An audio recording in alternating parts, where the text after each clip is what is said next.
Anda kembali di Kabar Indonesia Pagi. Saya ingin langsung ke Pak Kudri. Pak Kudri, untuk menjawab pertanyaan yang tadi menggantung, bagaimana kemudian langkah kepolisian agar kemudian memastikan ke publik ini pemeriksaan prosedurnya sudah benar, pemeriksaan sudah berjalan sesuai koridor hukum yang berlaku.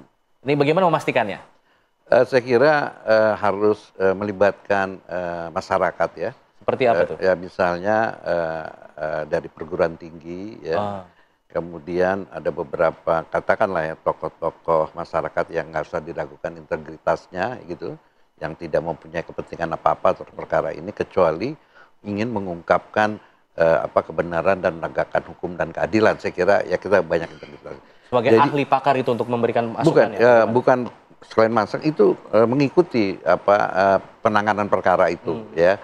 Jadi jangan ada ini lagi keraguan-raguan bahwa memang ini sudah sesuai dengan hukum yang berlaku sesuai dengan negara.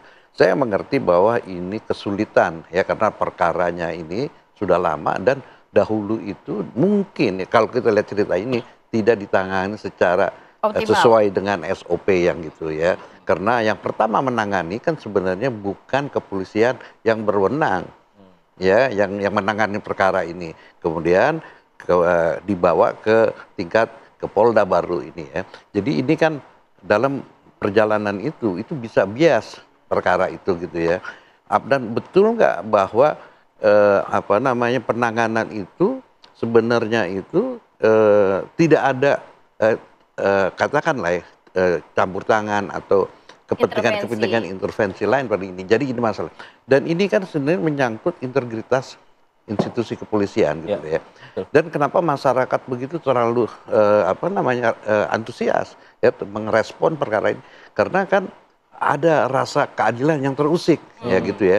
Terus sehingga timbullah macam-macam yang keadaan seperti yang kayak sekarang, apalagi sekarang dunia ini post truth. Kita dalam pemberitaan yang sudah 8 tahun itu banyak, sehingga juga menimbulkan ada korban-korban lain yang nggak perlu ada salah orang diduga ini ya karena sudah ada stigma ya bahwa dia anaknya siapa ya bapaknya siapa jadi gitu korban juga ya. Jadi ini jadi korban semua. Jadi nah sedangkan orang pelaku yang sebenarnya masih bebas berkeliaran gitu loh di luar.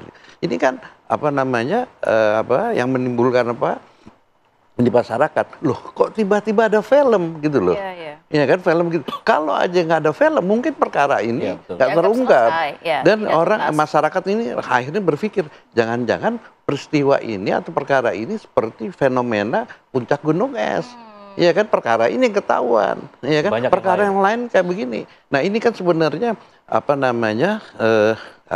menjadi tanggung jawabnya pimpinan Polri. Terus ditambah lagi kalau betul ya bahwa pemeriksaan itu dilakukan dengan kekerasan. Ya di zaman era modern seperti ini yang kita sudah mengakui hak asasi, kita sudah meratifikasi pemeriksaan tanpa ada penyiksaan, tapi ada ya kan. Nah, ada beberapa mantan petinggi Polri dan itu seolah-olah tidak ada. Tapi ini faktanya ada. Tapi berarti Pak Kudri, kita harus berpegangan pada apa? Kalau melihat kan sudah ada terpidana, sudah menjalani hukuman, berarti sudah ingkrah dalam arti seperti itu kan. Tapi kalau kita mengusut di awal, kabarnya ada BAP yang diganti dan lain sebagainya. Belum lagi ada para terpidana yang mengaku ini salah tangkap. Kemudian juga nampaknya masyarakat juga bingung mana yang benar, mana yang salah begitu. Apakah memang harus kita start dari awal, penyidik-penyidik yang saat itu menangani kasus ini juga harus diminta keterangan, kemudian terpidananya juga harus diminta keterangan dan lain sebagainya untuk dapat mengungkap sebenar-benarnya kasus ini, Pak? Ya, saya akan merefer keterangannya Pak Wahyu tadi ya. Ini perkara ini menuntaskan, bukan membongkar. Ini sekarang pertanyaan, betul nggak ini menuntaskan?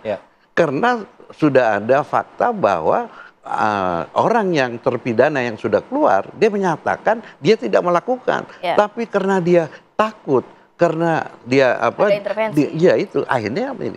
Sehingga kan kalau dibilang, oh kenapa kamu baru sekarang? Kita lihat posisi orang itu siapa. Dalam posisi yang rendah dia wajar, dia takut kekhawatiran itu. Karena dia mengalami pemeriksaan kekerasan dalam ini. Ya, kalau kecuali dia bohong. Ya kan, tapi ya kita nggak tahu apa dia bohong. Kita anggap kalau betul ini kan bagaimana keadaan pemeriksa atau peradilan pidana kita kok masih ada 100 tahun, cara-cara 100 tahun yang lalu masih dilakukan gitu loh. Ya kan? Di mana kita sudah meratifikasi pemeriksaan anti kekerasan, kita sudah punya HAM. Nah ini satu. Nah sekarang bagaimana dengan orang-orang ini? Saya kira iya, ya.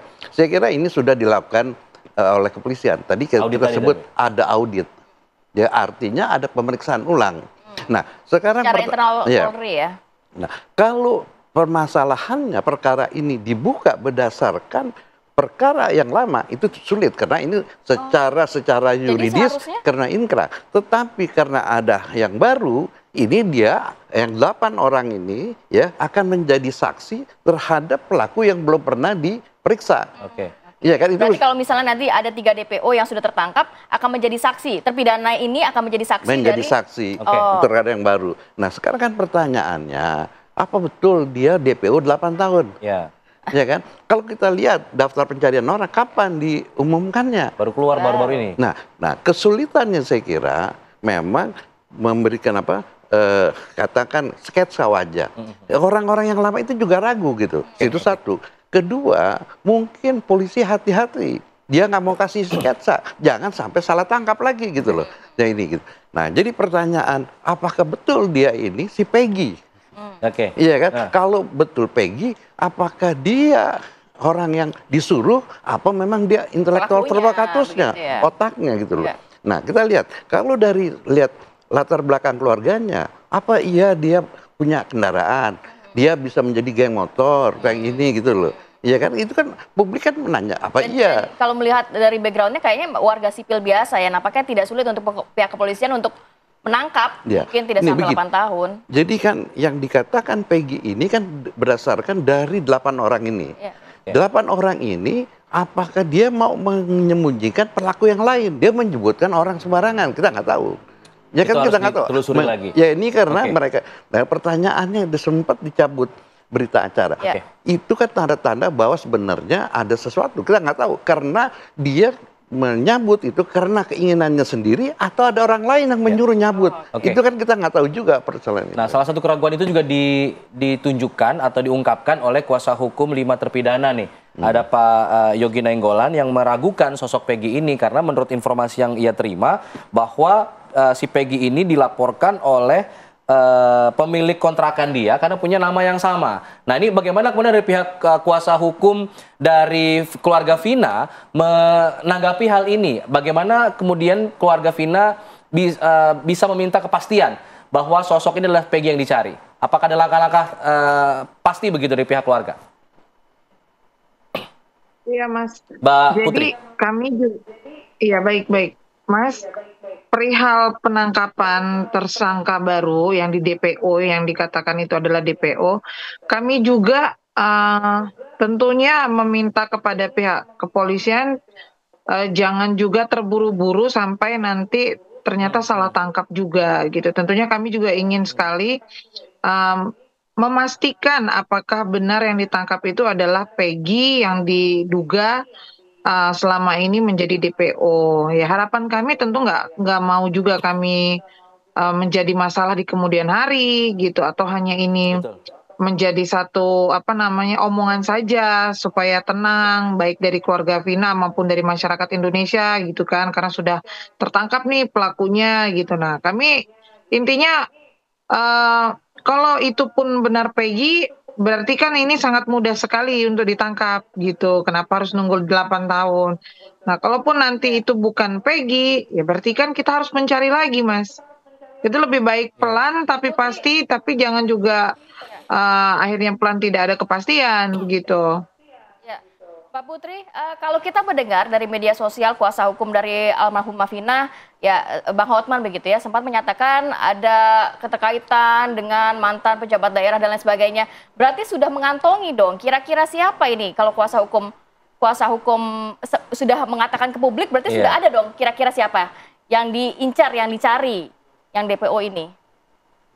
Iya, sebenarnya itu dugaan ya Mbak, dugaan karena mendapatkan informasi dari beberapa informan. Jadi sebenarnya itu bukan pasti, Bapak itu kan hanya menyampaikan apakah mungkin dugaan keterlibatan dari salah satu pejabat gitu. Jadi belum memastikan bahwa itu adalah anak seorang pejabat. Kan bisa saja ponakannya atau apa gitu. Namun kami juga nggak bisa memastikan, Bang Hotman juga nggak bisa memastikan bahwa itu anak pejabat. Hanya beliau memberikan clue, ada kemungkinankah gitu. Karena kan yang dilihat ini kan 8 tahun tidak terungkap gitu loh Mbak, tidak tertangkap. Berarti kan ada dugaan ada pembekingan kah gitu agar ini tidak terungkap gitu loh. Jadi bukan menunjukkan atau memastikan itu adalah anak seorang pejabat ataupun anak seorang anak polisi gitu maksudnya. Jadi hanya menunjukkan aja apa sih seperti petunjuk gitu loh Mbak. Ya. Nah, salah satu upaya untuk mengkonfirmasi identitas Peggy Setiawan ini adalah pelakunya atau bukan, mungkin bisa mengkonfirmasi ke Linda, teman dari Vina yang selama ini juga sepertinya mengetahui begitu wajah setidaknya dari Peggy Setiawan. Apakah ada upaya dari kuasa hukum untuk mengkonfirmasi hal ini kepada Linda? Nanti dijawab usai jeda ya. Kami kembali sesaat lagi tetap di sini di Apa Kabar Indonesia Pagi.